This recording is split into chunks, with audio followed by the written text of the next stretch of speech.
We got a brand new trailer for Marvel's Midnight Suns during the Summer Games Fest in 2022 from 2K Games and Firaxis Games, a brand new Marvel card game. We just saw the reveal of Venom, who gets taken over by Lilith. Venom is now going to be a big baddie in this game. And alongside that reveal, we saw Spider-Man. Spider-Man is going to be a character that's playable in this, which is huge. We also got a sneak peek at Scarlet Witch. And the demonized Venom, as you can see, looks like some insane villains. Lilith is supposed to be as strong as Thanos and a demonized Hulk. Oh my goodness, y'all better watch out. So Marvel's Midnight Suns is a brand new Marvel-based card game, full RPG, crafting system, and a quest hub. You get to create relationships with your favorite Marvel characters, and you play as a brand new Marvel hero who you can customize, and you are the child of Lilith. Hydra has now reincarnated Lilith, and Lilith is taking over all of the people and turning them into villains. Now, relationships really matter in this. You will be asked to create different types of bonds with these heroes, and it's kind of like a Paragon system, if you will, to Mass Effect, or that relationship meter like you have in Mass Effect. Who you bring with you, what decisions you make, will have consequences.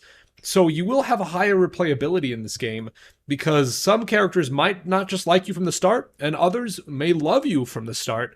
Whereas another game you play, you might unlock different ways, and who you decide to bring with you into combat, you will have their deck of cards to play with.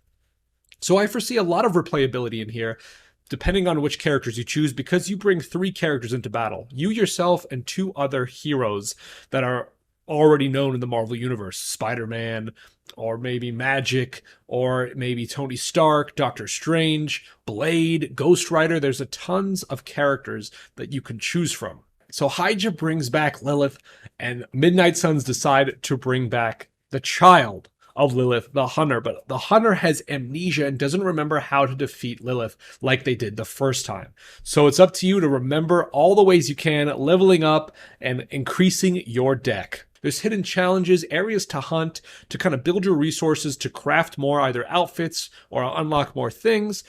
And there's the headquarters is called the Abbey, and it's fully explorable, an open area where you can get all those outfits and talk to your team and build that relationship. And the choices of all that is a lot, and a lot in a good way, because much like in a choose-your-own-adventure comic book style, that's kind of like what this is. Your decisions will matter, and it will change it. Now, you get rewards for building friendships. You can level up your friendships with your heroes, which unlocks new combat options, new costumes, but you won't be able to play with all the heroes in your first playthrough. So another reason why replayability is going to be pretty important. You could also send some of your characters off to do missions, but they won't be available to bring with you if you decide to do that.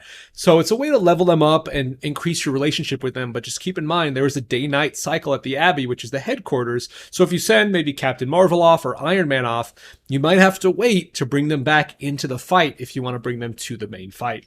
And I'm just excited to unlock a lot of outfits, and unlock more cards and create relationships.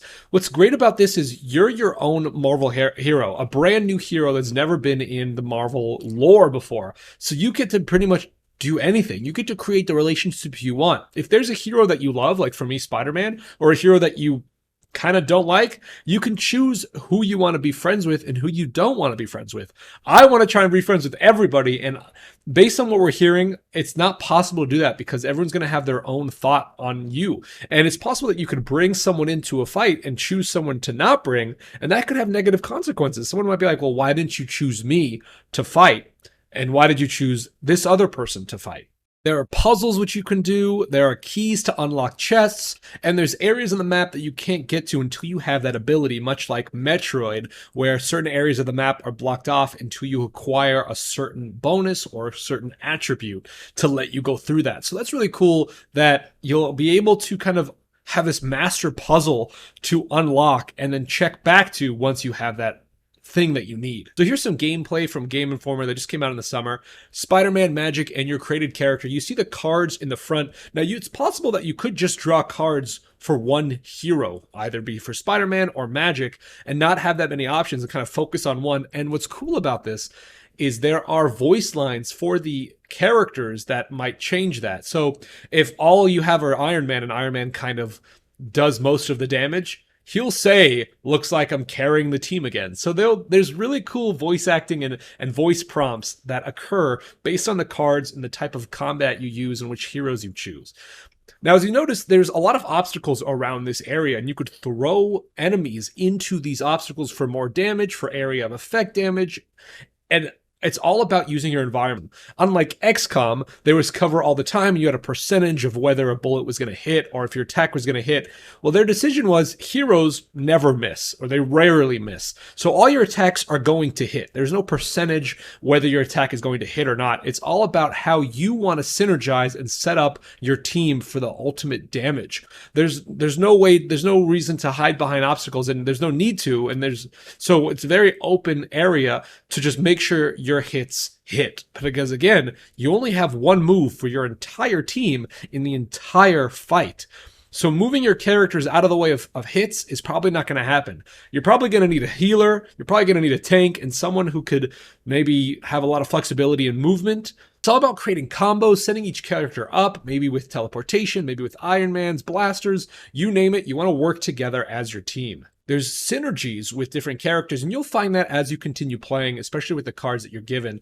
And there we see Magic throwing Venom into a teleporter, back into an electrical obstacle that's going to do more damage. So movement is a big difference from previous games that you might be used to. You only get one movement for the entire duration of the fight for all your heroes. As you can see, moves right there, one, your heroism meter on the right side. There's also a slow motion effect every time you do a massive hit, which is really cool, and it looks really cool. Now, I think this combat is really cool and something we really haven't seen before, especially in a Marvel IP. You just have complete control of your characters, and you can get really creative with these cards, with these synergies. I see tons of replayability on this that's going to make me want to try with different characters, see how they work. How does a Tony Stark and Doctor Strange work versus a Blade and a Ghost Rider, or a Magic and Ghost Rider, or a Magic and Iron Man? You could have so many different combos. It's pretty endless, the replayability on this. And I really like how the areas that we're fighting in, we know them in Marvel lore. Khonshu, this is the museum. We know this. We've seen this before in comics. What's also cool is obstacles hurt enemies, and they also hurt you, so you gotta watch out for that.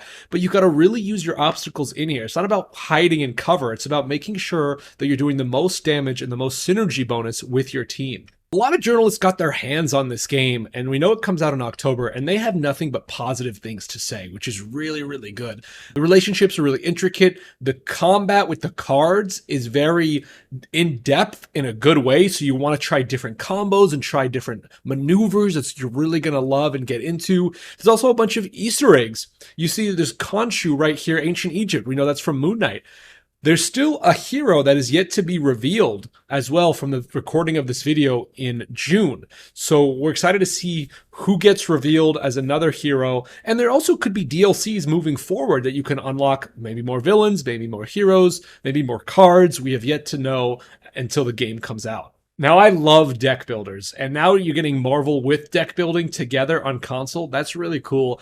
And it really sets it up for not knowing what's going to happen next. What's the deck that I'm going to draw? I might have a bunch of cards that I love, but I might draw a completely different way of them coming out. So if I have a super high attack that I wish was, drawn at the tail end of my fight, it might get drawn in the beginning. And that's where strategy comes in, trying to figure out when to use the cards that you have, making sure that you build the deck ready to go for any possibility.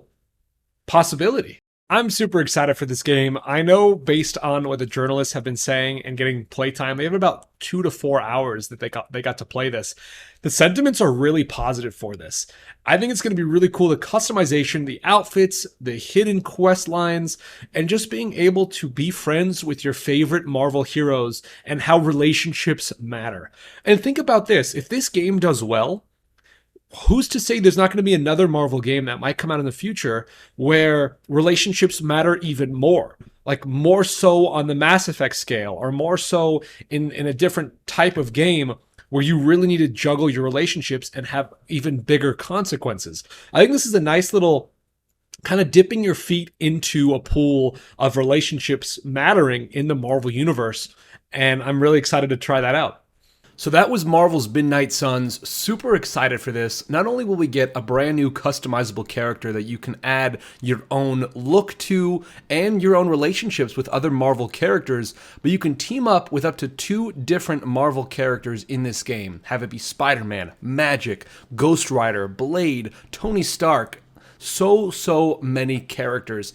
And again, that pushes the replayability up so much. Which relationships will you choose? Which relationships will you neglect? Which playthrough will you do only magic? Will you do blasters? Will you do web swinging? I cannot wait to see the different cards that you can play with, the Abbey up close and personal, how much you can traverse throughout this open Abbey area, what unlockables you can get. I'm very excited for this. I love a deck builder, and so mix that in with Marvel.